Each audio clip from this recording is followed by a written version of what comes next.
Então, dando continuidade, né? Deixa eu aqui ajeitar aqui o ponteiro.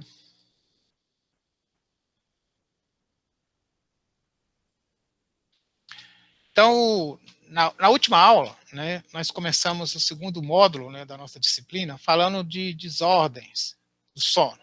Né? Então, nossa disciplina Neurobiologia do Sono, no primeiro bloco, a gente discutiu os mecanismos neurobiológicos, os mecanismos de controle do ciclo sono-vigília, a importância do sono, a autogenia, e agora, nesse segundo bloco, estamos falando da desordem. Na aula passada, a gente falou da desordem, como eu faço o diagnóstico, como é que eu devo fazer uma avaliação de um paciente que tenha uma queixa de distúrbio de sono, a classificação dos distúrbios do sono, e falamos do principal, né, distúrbio do sono mais comum, que é a insônia. Discutimos como é que qual é a epidemiologia, a história natural, como se faz o diagnóstico e como tratamos, né, a insônia. Hoje, nós vamos discutir um outro grupo de desordens, que são aquilo que nós chamamos de desordens do sono relacionados à ritmicidade circadiana, ou, de uma forma genérica, desordem da ritmicidade circadiana. Então, eu vou começar para vocês, né, falando este caso. Eu acho que este caso ele tem muito a ver, inclusive, com vocês, porque é sobre um jovem. Então, imagine um garoto de 14 anos de idade. Tá? Esse garoto, então, ele foi encaminhado para uma avaliação psiquiátrica. A queixa desse garoto é que ele estava com dificuldades emocionais e dificuldades acadêmicas. Então, antes disso, era um garoto que tinha uma boa interação com os colegas, né, com um bom desempenho escolar, os níveis, as notas dele, né, sempre elevadas. E aí o que começa a acontecer é que ele começa a tirar notas baixas. Além de tirar essas notas baixas, a interação dele com as pessoas reduz muito.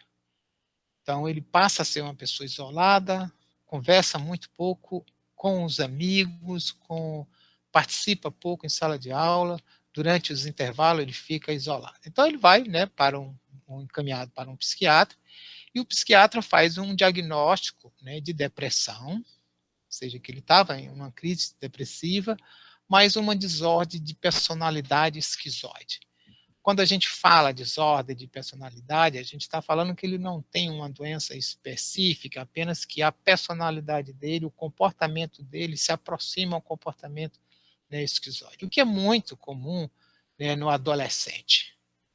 O adolescente ele tem aquele comportamento de mania de perseguição, né, acha que os pais vigiam, ele chega a imaginar, inclusive, que tem câmeras no banheiro, no próprio quarto, que isso, né, para um adolescente é normal, porque isso não interfere na vida dele.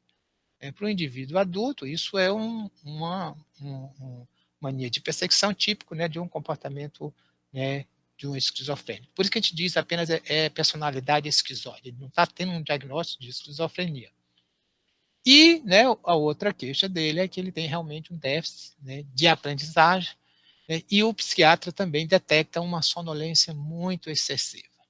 E aí a detecção da sonolência excessiva é pela própria história e por aplicação, né, de algumas escalas. Então, existe, né, uma escala chamada Escala de Sonolência Excessiva de Stanford, que é da Universidade de Stanford, ou a escala de sonolência de Karolinska, que são duas escalas que a gente faz avaliação, né, sobre o grau, o quanto a pessoa, né, adormece, né, facilmente em determinada condição. Então, você lendo um livro, né, uma das perguntas da escala é: você lendo um livro, né, você facilmente adormece ao ler um livro?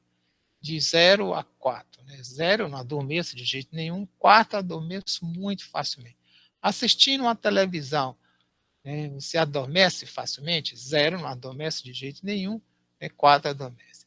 Andando num veículo, né, lento, devagar, né, e, né, no lugar do passageiro, você adormece facilmente? São perguntas, então você faz várias perguntas, E aí você define. Então, essa criança, né, esse garoto de 14 anos, ele tinha uma sonolência excessiva. E aí o que o psiquiatra fez, ele faz uma avaliação, então, do sono. Então, ele faz uma polissonografia, a polissonografia dá normal. Então, o psiquiatra, muito esperto e com uma boa formação, né, então ele também, olha, eu acho que ele tem outros problemas, né, então não é só exclusivamente, né, eu achar que ele tem um problema no sono, a polissonografia é normal, mas eu vou fazer uma avaliação, pode ser que ele tenha um problema no ritmo do sono. E aí, como a gente viu na aula passada, ele vai fazer uma análise, né, com actimetria, ele vai usar um actímetro, né, um aparelhinho que ele vai usar a atividade, né, e nessa avaliação cronobiológica, o que se detecta é que o ritmo dele é um padrão do ciclo sono-vigília não 24 horas. O que significa ter esse padrão, né, não 24 horas? Está aqui, ó. Então, esse aqui é o escuro, aqui é o claro, aqui cada linha dessa é o dia. Então, aqui é o primeiro dia dele, registrado aqui. Então, olha, veja, começou registrando aqui meio-dia, foi até meia-noite. Aqui, ó, ele acordou aproximadamente aqui lá para as 11 horas, dormiu até, né, meia-noite, acordou um pouco mais cedo, dormiu até meia-noite. Aí no dia seguinte, ó, ele acordou depois de meio-dia, foi até 1 hora da manhã, depois aqui, ó, 1 hora da tarde, até 2 horas da manhã, acordou 1 hora da tarde, foi até 3 horas da manhã, acordou 2 horas da tarde, foi até quase 6 horas acordado, só foi dormir de 6, né, a meio-dia, e assim sucessivamente. Então, se eu fizer aqui uma linha, eu estou vendo que esse sujeito, ele está cada dia, né, indo dormir mais tarde. Então, ele está numa condição que a gente chama de um ritmo não 24 horas. O ritmo dele está maior do que 24 horas. O que significa que a gente pode dizer que o sistema de controle, o sistema de temporização, o relógio biológico desse garoto não está ajustado, não está sincronizado com o ciclo claro-escuro. E isso, né, pode acontecer nestas condições, e quando esse processo ocorre, pode gerar, né, alterações emocionais, dificuldades de aprendizagem, sonolência, né, inclusive sintomas depressivos. Então, né, esse psiquiatra, de uma forma muito esperta, ao ver este resultado, o que ele então foi tratar foi ajustar o ritmo. Então, como é que se ajusta o ritmo? Então, o que eu estou dizendo aqui é que esse sujeito tem, né, uma alteração, né, do sono, porque não tem um ritmo. Então, foi utilizado, né, como tratamento a melatonina. Né? Nós vimos que a melatonina ela é secretada pelo o núcleo supraquiasmático, né, e volta para o núcleo supraquiasmático, e ela só é aumentada para nós humanos, né, no início da noite. A melatonina ela é importante para o ajuste temporal do sono. Então foi dado melatonina 5 miligramas às 20 horas e isto restaurou o padrão do ciclo sono-vigília para um ritmo agora de 24 horas. E após o ajuste do ritmo, você teve uma regressão das manifestações, tanto emocionais e do déficit acadêmico. Então você tratou esse paciente ajustando. Então ele tinha um ritmo aqui e agora está com um ritmo aqui bem ajustado, né? Veja que essa criança, ele está acordando meio-dia e indo até às 3, 4 horas da manhã. Então, ele está indo dormir lá às 3, 4 horas da manhã, então ele passa essas primeiras horas e aqui até meio-dia, né, novamente dormindo. Então, e esse ajuste, o ritmo dele agora está regular, né, e então ele não tem mais alterações emocionais e melhorou o desempenho dele. Lembrem que eu não consegui ajustar o sono desse paciente para que ele vá dormir meia-noite e acorde 7 horas da manhã. Isso não foi possível, mas eu ajustei. Por acaso, nesta condição, esta criança, né, poderia, né, no caso, ele pôde estudar tarde, então ele estudava à tarde, ele dormia, né, e ficava acordado até, né, 3 horas da manhã, ia dormir nesse horário e acordava lá próximo de meio-dia.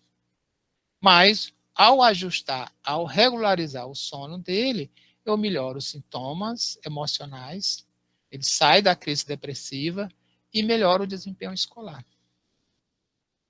Então, esse paciente, ele não tinha, né, uma alteração psiquiátrica, ele tinha uma alteração do ciclo sono-vigília, que é o que nós chamamos de ciclo ritmo do sono, não 24 horas.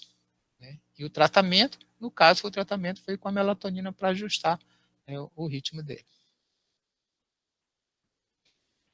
Então, quando a gente fala que existe, né, um distúrbio do sono que é relacionado à ritmicidade circadiana, geralmente isto é porque há uma desincronização, ou seja, uma quebra, né, entre o ritmo biológico coordenado pelo sistema de temporização circadiano, que nós chamamos metaforicamente de relógio biológico, e o padrão do ciclo sono-vigília desejado ou imposto socialmente.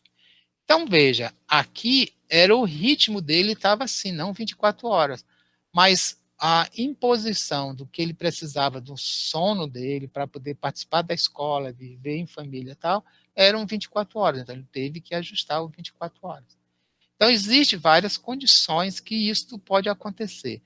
Essas condições, né, elas estão dentro do distúrbio do sono. Como nós vimos, né, na aula passada, né, os distúrbios do sono eles vão serem classificados, né, insônia, nós já vimos, né, toda essa aula aqui, as hipersonia, nós vamos ver também,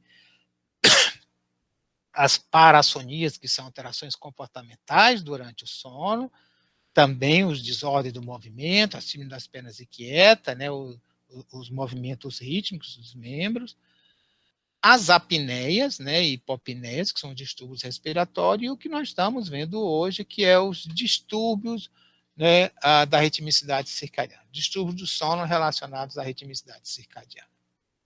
Então, esses distúrbios do sono relacionados à ritmicidade circadiana, eles podem ser relacionados a uma desincronização temporária dos ritmos endógenos aos horários do dia, como no caso o trabalho em turno e o jet lag, vamos detalhar as duas coisas.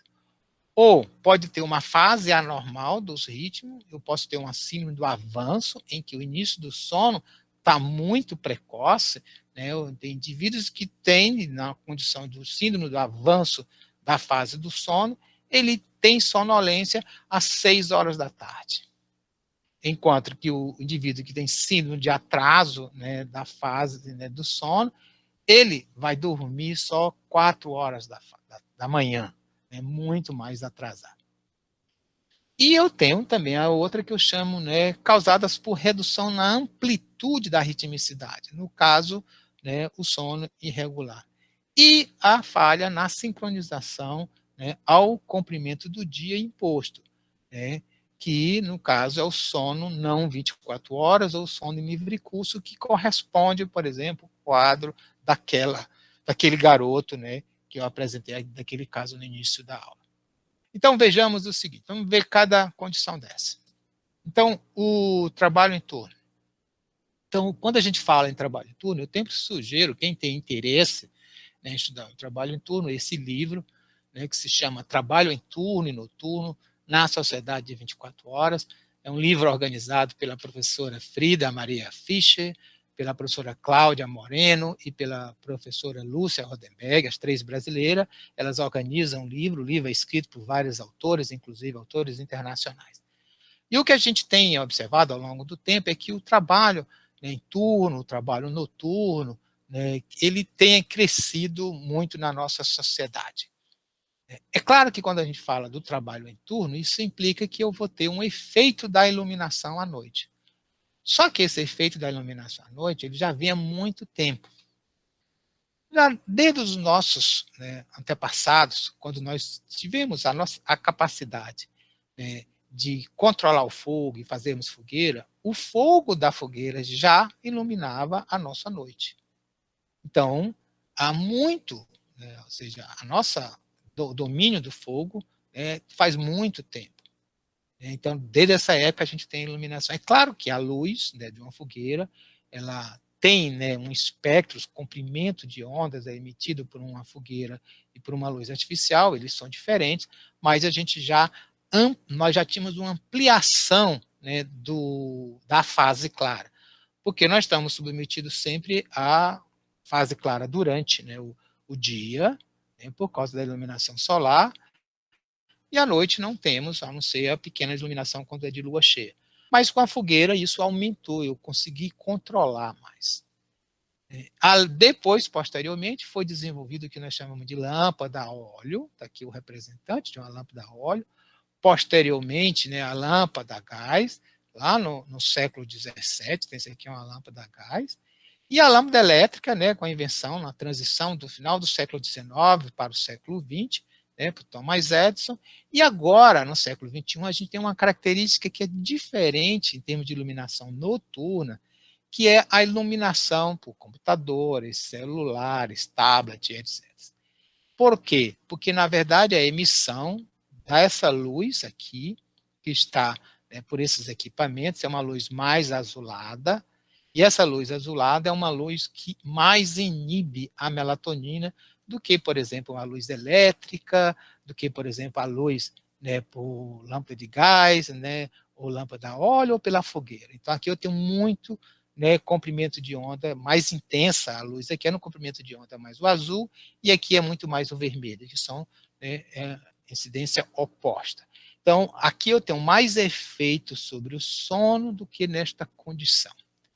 Então, a gente saiu de uma situação que antes a gente não tinha iluminação à noite, fomos gradualmente introduzindo novos elementos na iluminação para aumentar a iluminação noturna, a fogueira, a lâmpada a óleo, a lâmpada a gás, a lâmpada elétrica, e agora, né, inclusive computadores, TV, celulares, tablet, etc.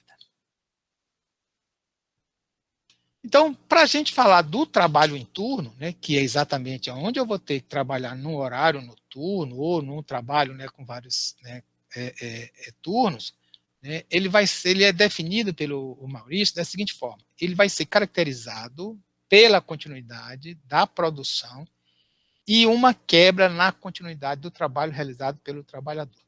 Então, até agora nós estamos falando, né, isso aqui é a definição do trabalho em turno, não é o distúrbio do sono no trabalho em turno, porque o trabalho em turno é apenas o trabalho, e eu tenho o trabalhador em turno, e eu vou ter o trabalhador em turno que vai ter distúrbio do sono. Não são todos os trabalhadores em turnos que têm distúrbio do sono.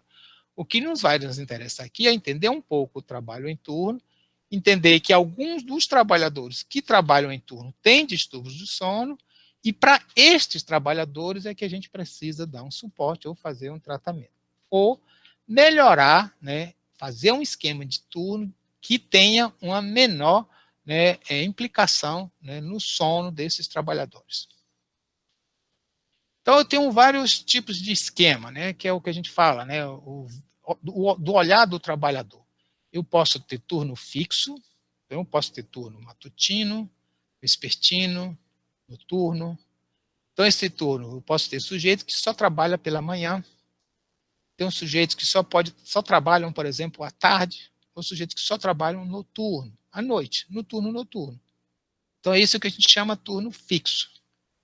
Eu vou ter o turnos alternantes, que é o indivíduo que trabalha, por exemplo, né, 3 dias no turno matutino, 3 dias no turno vespertino, 2 dias de folga, 3 dias no turno noturno, 3 dias de folga, aí volta novamente para o turno matutino, vespertino, folga, noturno, folga, e assim sucessivamente. São turnos alternantes. E eu tenho aquela condição que é o turno irregular. Então, imagine, aqui nós estamos, né, boa parte do que estão presentes aqui são, né, estudantes, né, de graduação na área de saúde. Então, eu posso ser um fisioterapeuta, e aí vou trabalhar como um fisioterapeuta dando um plantão na unidade de terapia intensiva de um hospital aqui em Natal. Então, o que ocorre? A equipe de fisioterapeuta faz uma escala. Essa escala entre, né, os profissionais, ela vai ser definida para cada um conforme um pouco as características do sujeito, o número de sujeito e etc. Então, eu posso ter um sujeito, né, que ele faça a escala de plantão, ele dê plantão na UTI, de uma forma irregular. Um dia ele está de manhã, o outro dia ele está à noite. Por quê? Porque ele é um jovem, está iniciando, ele tem muito mais flexibilidade. Então, essa escala, ela não é uma escala regular, ela é uma escala irregular. certo? E aí, hoje, nós já temos no Brasil, já desde, né, do início do século XXI, né, que esse aqui é o Manual dos Procedimentos para Serviços de Saúde do Ministério da Saúde, que definem quais são as doenças relacionadas ao trabalho. Então, nessa legislação brasileira, a gente tem já uma definição, né, no Código 10.3.11, que existe transtorno do ciclo sono-vigília devidos a fatores não orgânicos. Isto está dentro, né, dos transtornos mentais e do comportamento relacionado ao trabalho. Então, se eu tiver, né, uma alteração, né, um transtorno do sono devido, né, ao trabalho em turno, a escala que está mal feita e etc., né, isto implica ser uma doença do trabalho. Tá? Isso já tem uma relacionado com a medicina do trabalho.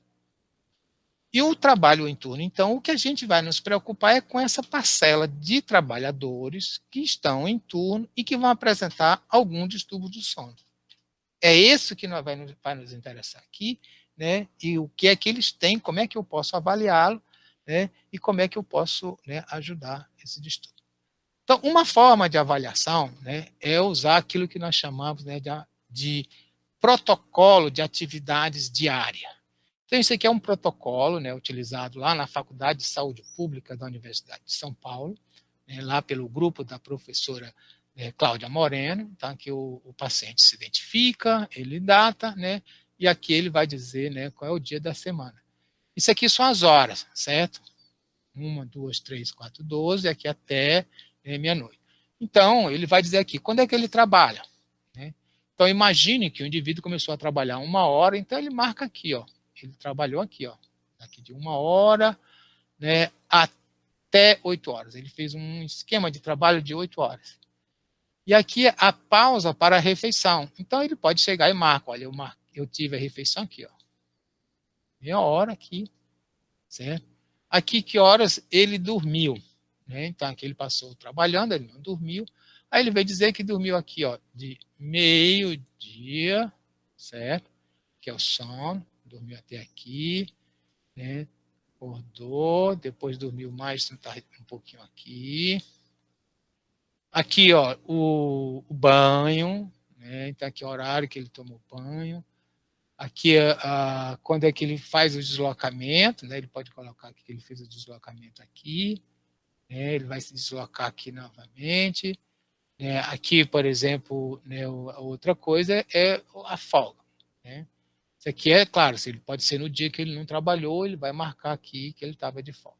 Então, com essa forma, você consegue ver mais ou menos, né, o dia. Então, você passa isso para vários dias e você consegue, né, avaliar. Né. A outra possibilidade também é você fazer uma avaliação do distúrbio do sono com actimetria. Isso aqui é lá do grupo, lá da saúde pública, lá da professora Cláudia Moreno. Então, esse aqui é um sujeito que eu fiz, foi feita a actimetria nele, ele tem um ritmo muito irregular, e esse aqui ele tem um ritmo bem regular. Veja aqui, ó, de meia-noite às 6 horas, ele está quase todos os dias aqui dormindo bem, mas esse sujeito não consegue dormir bem. Então, no trabalho em turno, né, eu posso, né, olhar o distúrbio do sono relacionados ao trabalho, ele vai estar dividido, né, em 2 categorias, né, para eu pensar no diagnóstico. Então, o primeiro objetivo, né, do tratamento para o trabalhador em turno que se queixa do distúrbio de sono é melhorar, né, a qualidade do sono. E a forma objetiva de melhorar a qualidade do sono é higiene do sono e, se possível, quando necessário, em raras condições, hipnótico de meia vida. Né? Meia vida curta, desculpa. O que significa um hipnótico? É um indutor de sono que a meia-vida dele é muito curta. Você dá o hipnótico que para somente estimular o início do sono. E a outra coisa é ajustar o ritmo circadiano, utilizando terapia com luz, né, e melatonina. Então, você pode, né, somente só a higiene do sono é suficiente. Às vezes, você precisa fazer higiene do sono, mais hipnótico, às vezes você precisa fazer, né, o ajuste da ritmicidade circadiana. Então, a isso, né, na avaliação que a gente faz pelo paciente, a gente vai ver o quanto, né, a sonolência diurna ou as queixas do distúrbio de sono vão estarem prejudicando esse paciente, a vida dele no dia a dia. Então, um exemplo, por exemplo, o paciente, né, procura e vai chega e diz, olha, eu não consigo iniciar o sono. Eu saio do trabalho à noite, é um trabalhador noturno, né, com o sono regular, o trabalho, né, o esquema regular, então ele trabalha à noite e não consegue dormir quando ele chega em casa. Ele trabalha de 10 horas da noite até 6 horas da manhã, e aí quando ele chega, né, em casa ele não dorme. E aí você pergunta, né, você vai para cá, para o gênio do sono, e vai ver como é que as condições, por exemplo, né, do ambiente de dormir. Então, ele está num ambiente, num quarto que tem uma grande janela de vidro, não tem blackout, e aí o quarto fica muito claro. Então, a intensidade de luz no quarto é muito alta, e isso faz com que você não tenha liberação de melatonina e você tenha um estímulo, né, na retina, promovendo, né, a ativação e o despertar e não o sono. Então, você simplesmente vai orientar o paciente, neste caso, a colocar um blackout, né, quando chegar em casa, né, ir direto, né, para a cama, né, num ambiente escuro, e aí ele consegue ajustar e dormir de uma forma muito fácil. Às vezes, né, é o paciente, por exemplo, que no caso ele trabalha, ele vai ter um trabalho à noite e ele quer fazer um cochilo durante o dia para dormir e que à noite ele não fique sonolento na hora do trabalho. Ele tem dificuldade, então, para fazer o cochilo durante o dia, né? Então, à tarde ele quer fazer o cochilo. Então, para ele dormir bem à tarde, o que é que você faz? Você estimula a ele ir para um ambiente escuro, né, tranquilo, sem ruído, para facilitar o sono. Se necessário, ele pode usar a melatonina antes desse cochilo, com isso, porque a melatonina aumenta a amplitude do cochilo, a duração do cochilo. Né? Com isso, então, ele vai para o trabalho com a menor propensão à sonolência, com menos sonolência, e vai trabalhar de uma forma mais eficiente. Então, a higiene do sono que você tem que orientar, no caso, para o trabalhador em turno, para qualquer, né, condições, né, é procurar dormir e levantar sempre nos mesmos horários. Né? No quarto de dormir, você tenha sempre um ambiente agradável, né? Por temperatura, ele deve ser escuro, sem ruído. É claro que nem sempre isso é 100% possível, mas a gente tem que fazer o máximo possível que ele se aproxime de um ambiente ideal. Né? Evitar assistir ou TV ou ler na cama. Né? Isso, né, para o indivíduo que trabalha em turno e que tem a dificuldade de dormir. Então, você vai associar a cama, mais especificamente a dormir ou fazer amor. É claro que você não proíbe as pessoas de assistir TV ou de ler na cama. Não, as pessoas podem fazerem isso. A questão é que quando isso atrapalha, né, o sono, você tem que evitar. Praticar atividade física pela manhã ou 4 horas antes de dormir. Né? Então, o que ocorre, né, então, imagine um indivíduo que trabalha à noite, ele não deve, por exemplo, ao fim do trabalho, ir direto para uma academia e fazer atividade física, porque essa hiperativação durante a atividade física vai diminuir, né, a propensão ao sono quando ele chegar em casa. Tomar um banho morno antes de dormir, independente se for de manhã ou de tarde. Não dormir com fome, né, mas fazer um lanche leve. Por isso que as refeições durante o trabalho devem ser distantes do horário que o sujeito vai dormir logo a posterior. A outra coisa, né, não usar bebidas cafeinadas e álcool antes de deitar, porque isso aqui são bebidas estimulantes. O fumo também, o fumo é generalizado, né, não só para a questão do sono, mas questão de saúde como um todo, mas o fumo, né, ele atrapalha muito o sono. Não levar problema para a cama, né, considerar de que a gente não vai resolver os problemas enquanto estamos dormindo. Fazer atividade relaxante, repousante após o jantar, se você vai dormir à noite, ou, né, antes de dormir propriamente dito. E, né, realmente ir para a cama quando você realmente estiver com sono. Orientar o paciente. Se ele chega do trabalho, imediatamente, ele não está com sono, ele está ainda muito, o trabalho foi muito agitado, ele está muito preocupado, ele descanse um pouco em outro ambiente, depois que ele ficar sonolento é que ele vá para a cama. Na verdade, é evitar qualquer associação de que o ambiente de dormir ou a cama é com problemas do trabalho ou problemas pessoais. A outra questão importante, né, que a gente vê no caso, né, dos trabalhadores, né, é sempre essa questão. É possível reduzir o sono para se adaptar ao trabalho em turno? Essa é a questão que todo mundo, né, do mundo capitalista, né, deseja. E aí, essa foto aqui, essa imagem, ela está bem, né, mostrando uma realidade brasileira.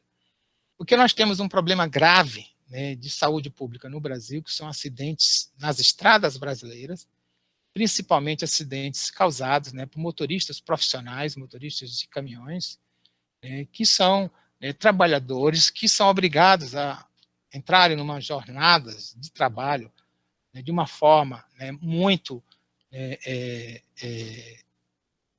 prejudicial para o sono e para a saúde como um todo desses sujeitos.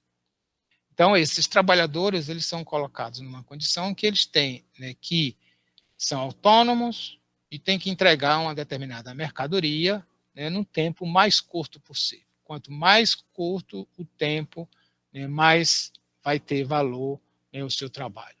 O que faz com que esses trabalhadores eles vão considerar de que parar para descansar ou dormir vai ser uma perda de recurso, de dinheiro. E aí o que eles fazem é usar medicamentos, né, vários psicoestimulantes eles usam para aguentarem ficarem acordados e dirigindo. O problema é que eles fazem isso, mas não resolve totalmente o problema, porque eles não ficam alerta 100%, eles continuam sonolentos, e essa sonolência vai fazer com que eles perdam a capacidade atencional e psicomotora. Com isso, aumenta a probabilidade de erros na condução e aumenta né, a incidência de acidentes, né, nas estradas brasileiras. É claro que os trabalhadores, né, quem é que vai sofrer mais trabalhando em turno, quem é que não sofre? Então, aquilo que a gente vai falar, né, de tolerância, algumas pessoas toleram mais o trabalho em turno e outras não. Então, uma das coisas é o valor social, né, do tempo em si. Veja, nesta condição que eu falei para vocês, o tempo aqui para um trabalhador, né, em turno, do que um trabalhador motorista de caminhão, ele é importante. Né, ele é decisivo pelo valor do seu rendimento. Muitas vezes também a gente tem que olhar que esse trabalhador em turno, uma outra coisa aqui do social, é a remuneração. Porque as horas pagas, né, de um trabalho de 6 da manhã até às 22 horas é um valor. A partir de 22 horas, esse valor ele é maior. Então, o trabalho noturno, ele vale mais em termos de recurso, de remuneração, do que o trabalho diurno. Então, o que significa? Que isso aqui é uma bonificação, né, para o trabalhador. E essa bonificação, é claro, faz com que o indivíduo ele valorize socialmente o tempo de uma forma diferente. Então, imagine, né, o quanto, né, o trabalho em turno, né, ele é diferenciado. Eu, atualmente, né, pela minha formação, eu não faço mais clínica, eu não faço mais atendimento. Mas, né, se eu fizesse um plantão em uma unidade de pronto-socorro aqui na cidade de Natal,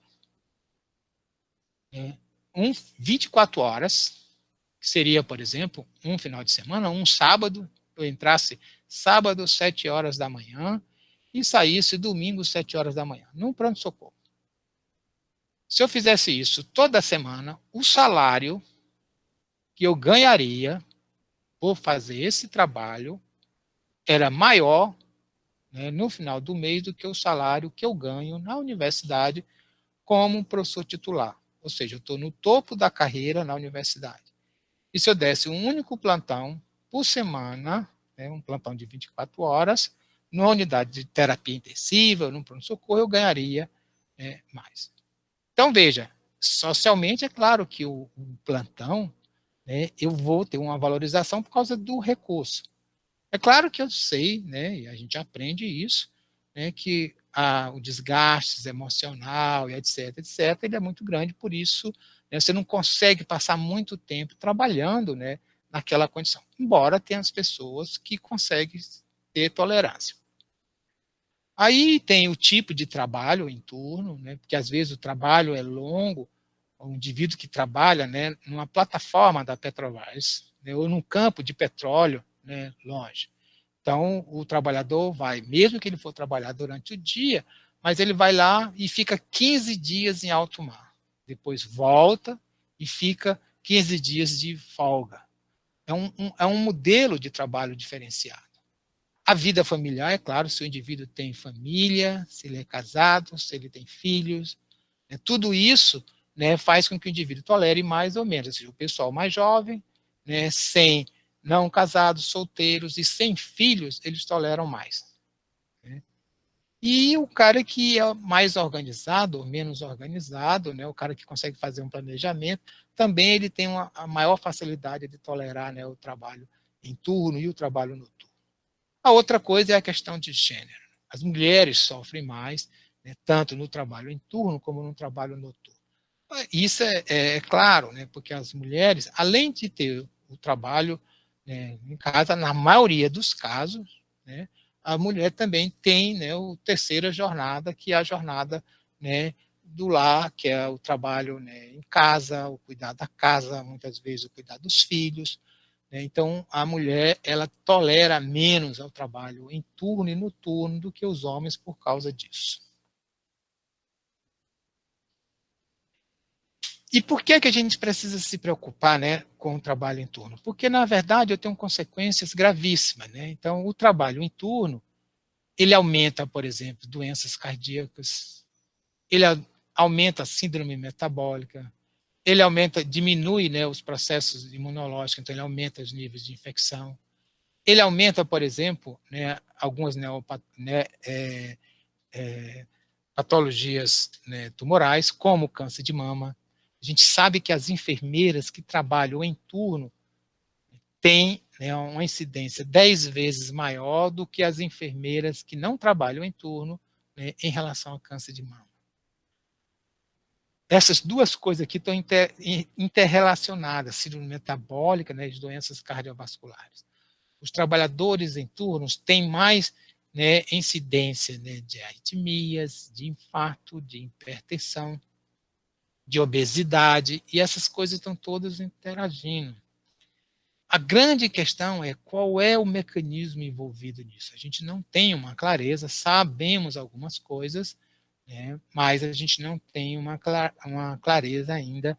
Né, e o que a gente sabe é que quanto mais, né, o trabalho em turno altera a ritmicidade, promove distúrbios do sono, mais graves são os sintomas das doenças cardiovasculares, ou síndrome metabólicas, ou tem maior incidência de infecção, ou maior presença, né, de distúrbios neoplásicos.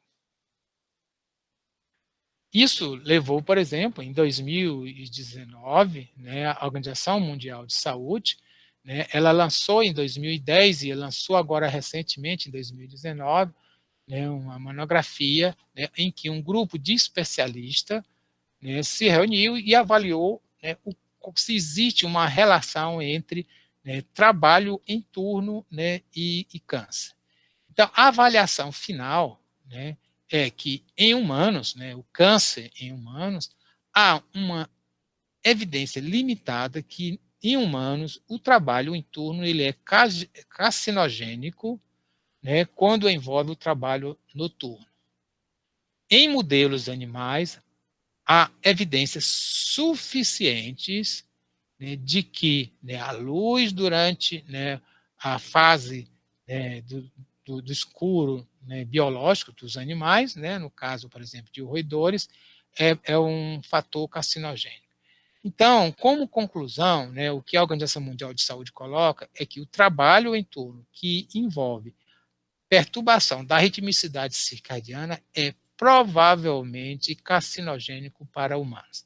Significa que ele está no grupo 2A. O grupo acima dele, por exemplo, é o grupo 1A. Então, o que a Organização Mundial de Saúde está dizendo é o seguinte: olha, nós não podemos afirmar com certeza, mas que existe uma probabilidade bastante grande. Então, isso significa que quem trabalha em turno tem que ter uma avaliação mais rigorosa do que com quem não trabalha em turno. Então, o que a gente diz? As mulheres, né, que trabalham, né, em turno, elas têm que se preocuparem muito mais, fazerem muito mais exame de mama, né, do que as mulheres que não trabalham em turno. Do mesmo jeito, os homens que trabalham em turno, eles têm que fazer muito mais controle, né, de câncer de próstata do que os homens que não trabalham, né, em turno.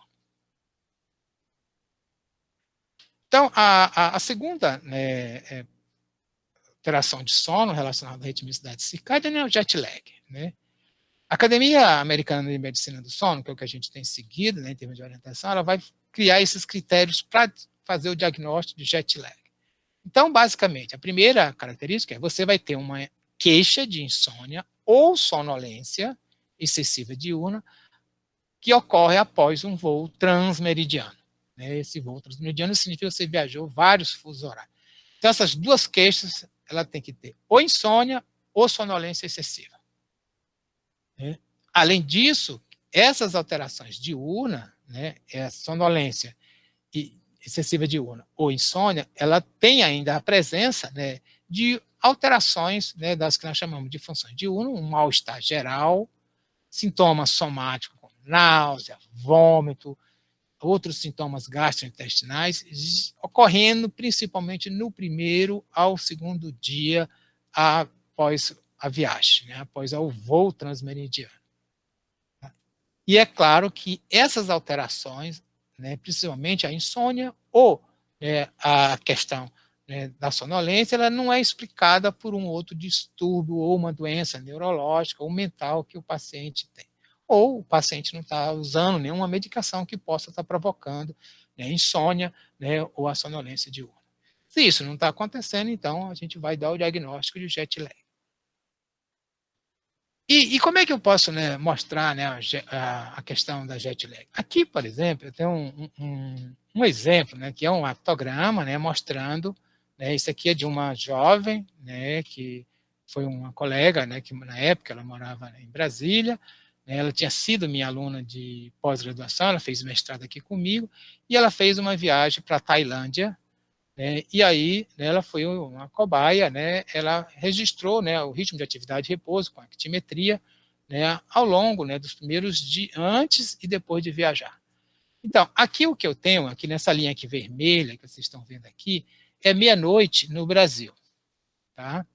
Então, veja, ela era uma jovem, então, como toda jovem, lá com seus 25, 26 anos de idade, dormia bem depois da meia-noite.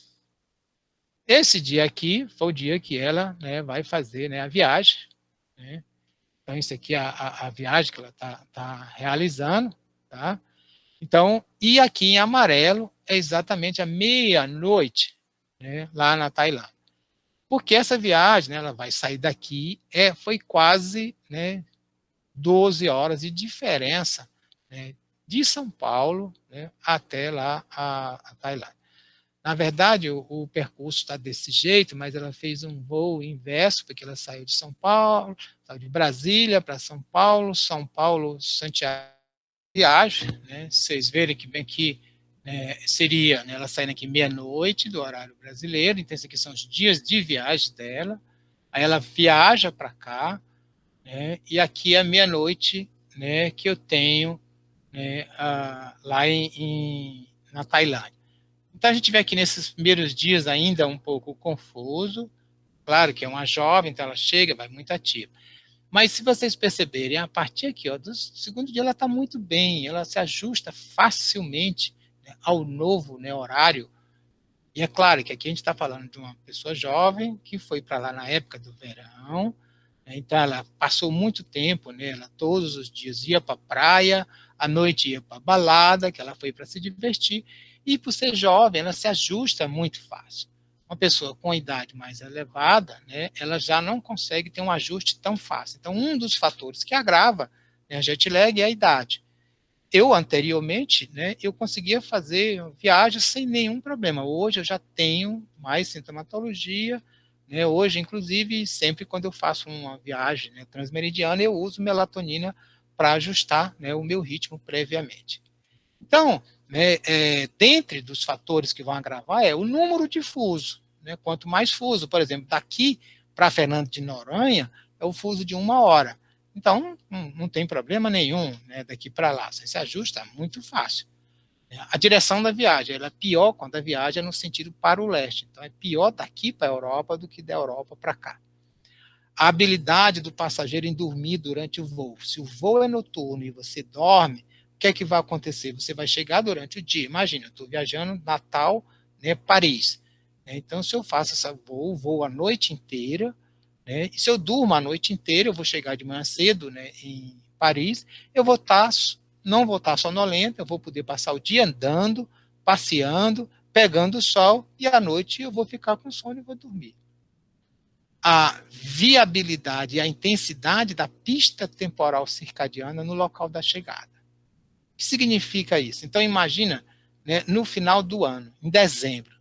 Em dezembro, né, aqui em Natal, o sol nasce lá próximo de 5 horas, né, 5h30, e vai se pôr 5h30 da tarde. Mas, se eu for pensar, né, em Estocolmo, na Suécia, desculpe, né, o sol vai estar, né, nascendo só às 11 horas da manhã e já vai se pôr lá para as 3 horas. Eu vou ter só 4 horas de dia. O resto vai ser sol. Então, se eu viajar de Natal para Estocolmo, nessa época, em dezembro, eu vou ter dificuldade de me adaptar. Mas se eu viajar ao inverso, sair de Estocolmo para cá, eu vou me adaptar facilmente, porque eu chego aqui, né, eu vou ter muito sol e o fotoperíodo, né, 12, né, vai ajustar meu ritmo facilmente. Um outro aspecto, né, importante, né, vai ser, aqui no caso, né, a diferença, né, individuais relacionadas a tolerâncias e aos os desajustes, né, circadianos. Algumas pessoas são mais tolerantes e outras não.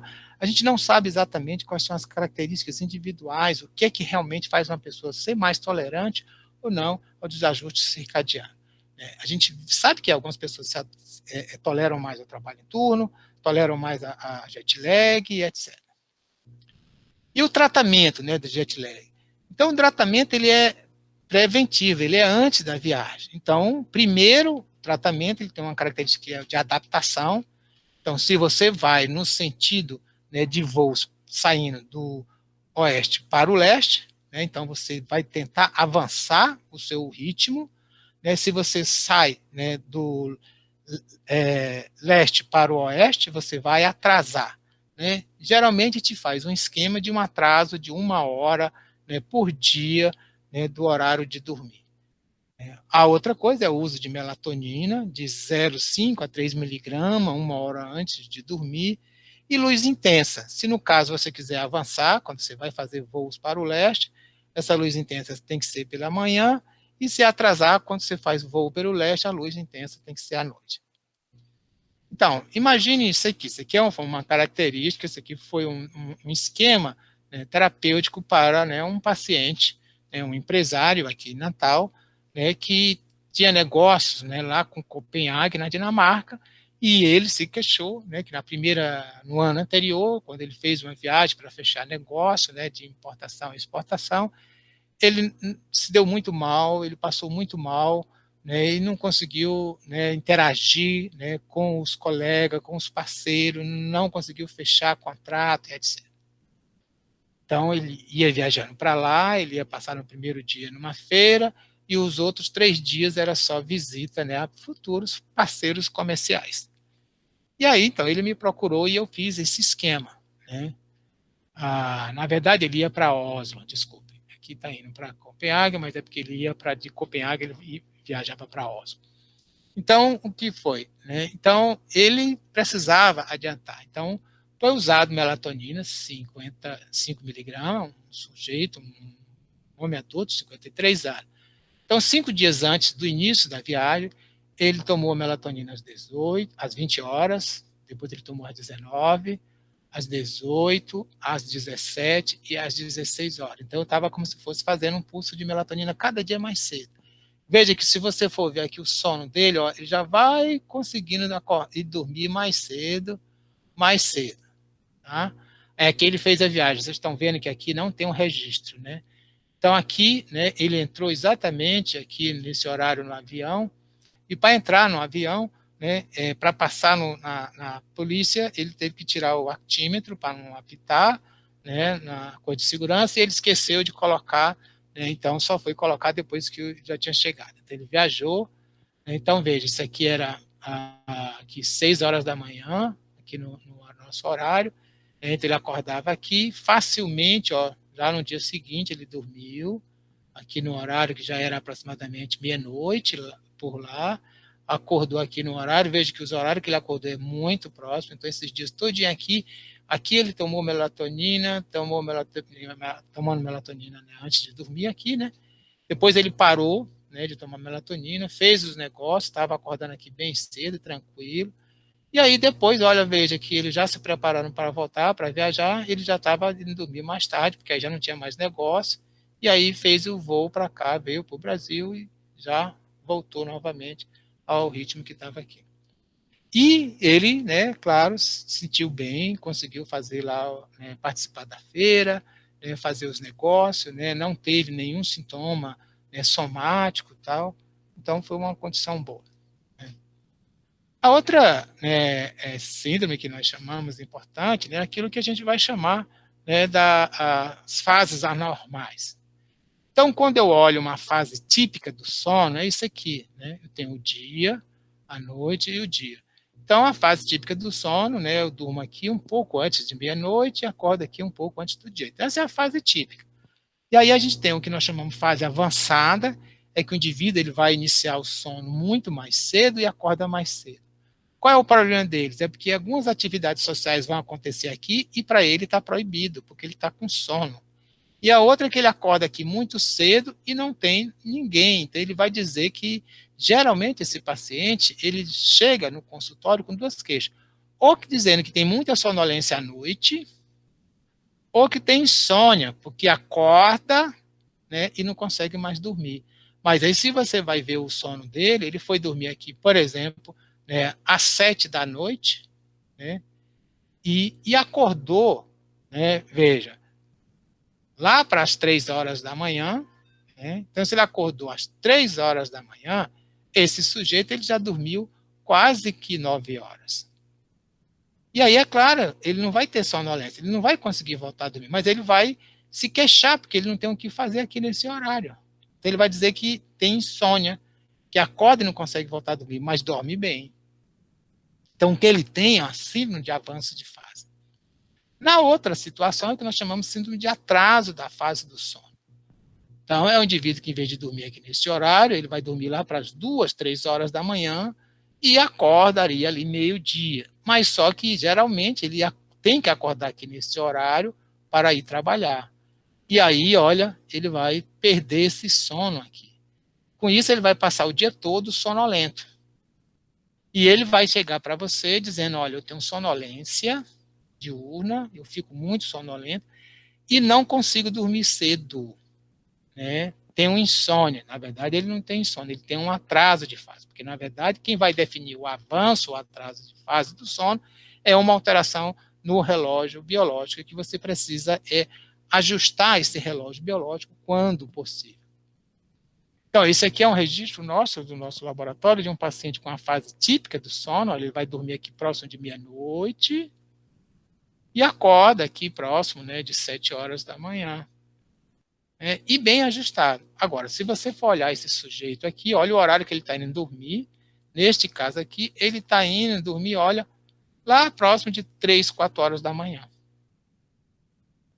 Ele tem que acordar aqui muito cedo, porque isso aqui é um jovem, né, um pós-adolescente, um rapaz de 21 anos de idade e estudante de medicina. Então, ele tem a síndrome de atraso de fase. Mas ele acorda cedo, por quê? Por que ele acorda cedo? Porque ele tem que ir para a aula. Mas ele não consegue dormir cedo, então tem que fazer um ajuste no sono dele. O ideal era que ele pudesse iniciar a aula um pouco mais tarde. E aí, para a gente fazer o diagnóstico, geralmente a gente pede para o paciente fazer um diário de sono durante 14 dias, altimetria de 7 ou 14 dias, o mínimo 7, né, 14 dias é o ideal, fazer uma avaliação do cronotipo dele, se ele é matutino, vespertino, bimodal, e sempre, né, quando eu tenho, né, a síndrome de atraso, principalmente, fazer um diagnóstico se isso não é insônia ou se é síndrome de atraso de fase.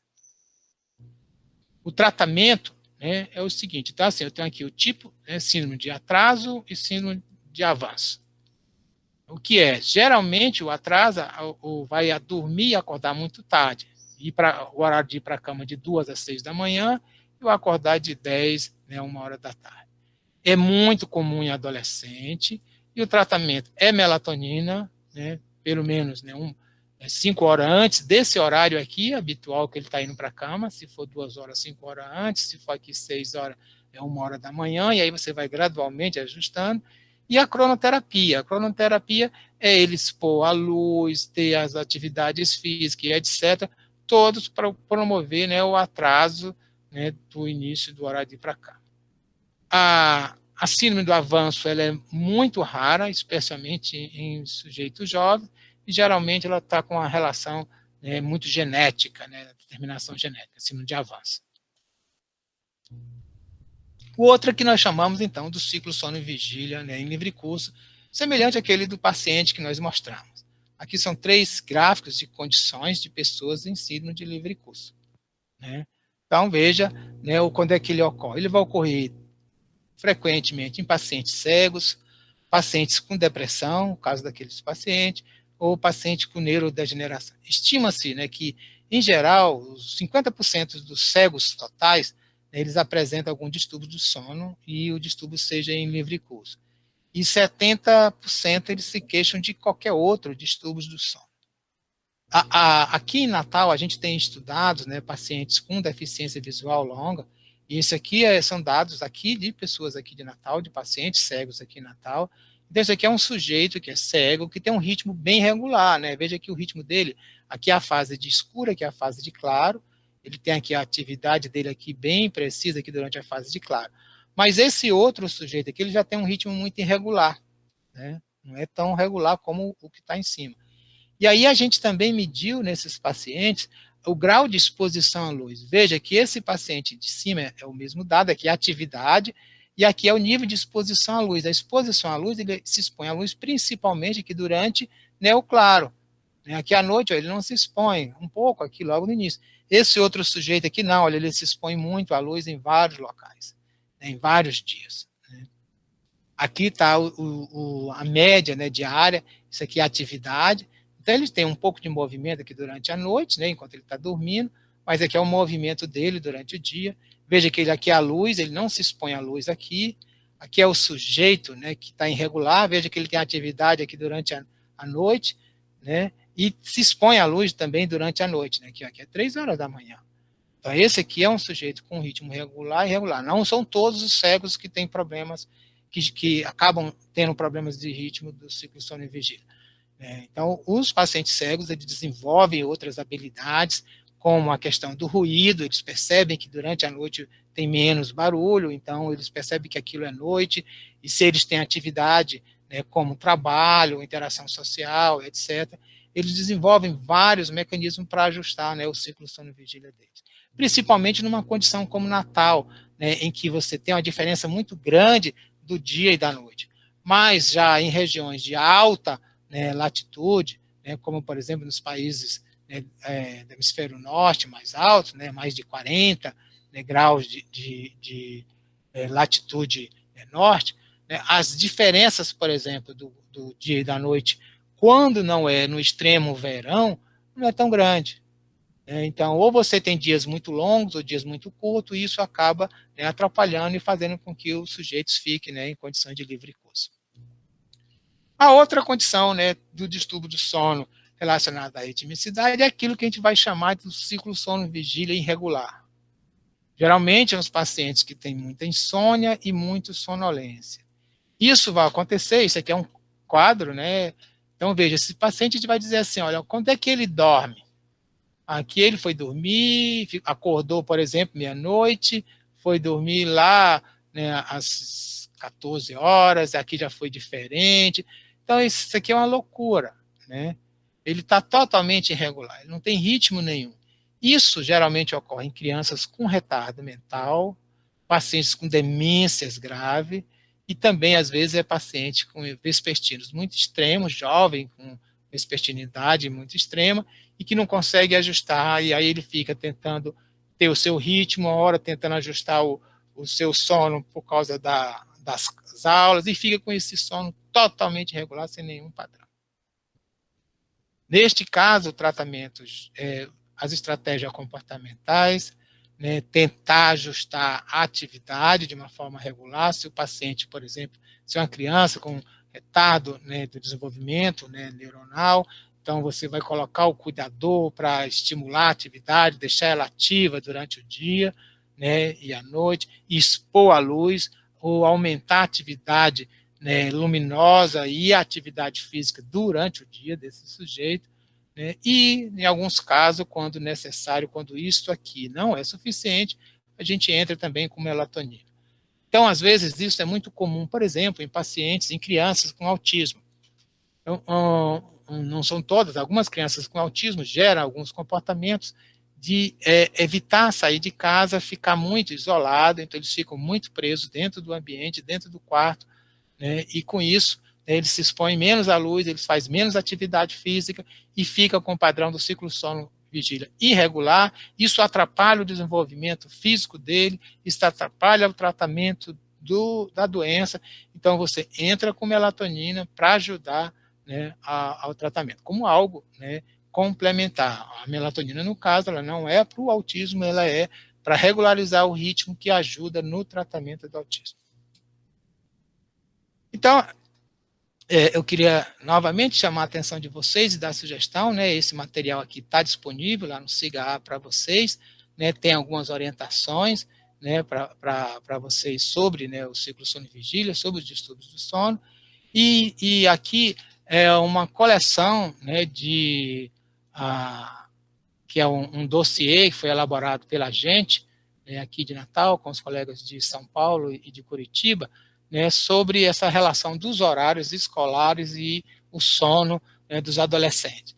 Isso foi feito pela Associação Brasileira de Sono, e nós lançamos, né, simultaneamente, né, um dossiê, né, em que a gente sugere, né, a Associação Brasileira de Sono sugere que as aulas dos adolescentes de 13 aos 19 anos, ela se inicie após as 8h30. O horário mais cedo do início das aulas seja esse horário. E não, como é tradicional no Brasil, que os horários dos adolescentes, em especial durante o ensino médio, seja às 7 horas da manhã. Por que isso? Porque o adolescente ele já tem, tradicionalmente, biologicamente, uma tendência a ter o sono, né, atrasado, a dormir mais tarde. Além de ter o fator biológico que atrasa o início do sono do adolescente, nós temos que aceitar isso, tem a questão de interação social, do uso de mídias, etc. É claro que a gente tem que ter e ensinar o hábito de dormir um pouco mais cedo para o adolescente, tem que ter o controle, mas nós não podemos, né, deixar de perceber que isso ocorre de uma forma também biológica, então a gente tem que ter uma flexibilidade. Não deixar ele ficar a noite inteira, mas também não querer que ele vá dormir 9 horas da noite. Então, nesse aspecto, fazer com que a escola comece mais tarde, né, vai permitir com que o adolescente durma mais. E o adolescente precisa dormir em decorrência das suas próprias mudanças fisiológicas. E é um mito achar, né, é um mito dizer, melhor dizendo, que se você atrasa o início da escola, o adolescente vai dormir mais tarde ainda e vai continuar dormindo um pouco. Não. A maioria dos estudos experimentais, inclusive o que nós fizemos aqui em Natal, no início do século, demonstra o contrário. Se você atrasa o início das aulas, o adolescente passa a dormir mais. Ele passa a dormir mais implica que ele fica menos sonolento durante as aulas, e se ele fica menos sonolento durante as aulas, ele vai aprender mais. Se ele vai aprender mais, eu vou ter uma escola mais eficiente.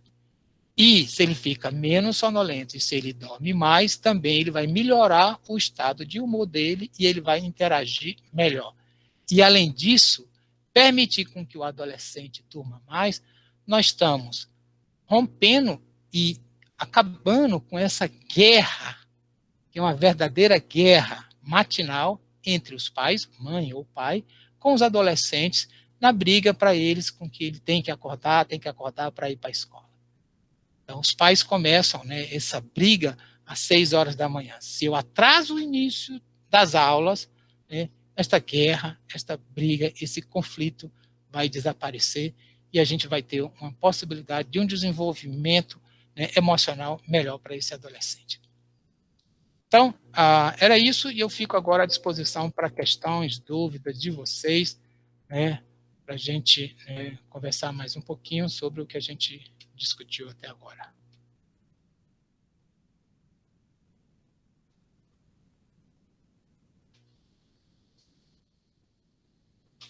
Questões, dúvidas?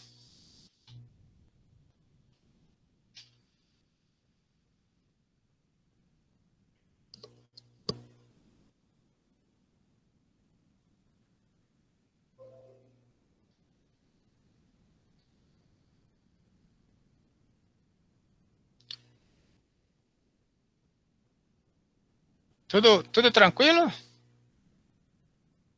Nenhum probleminha, nenhuma dúvida?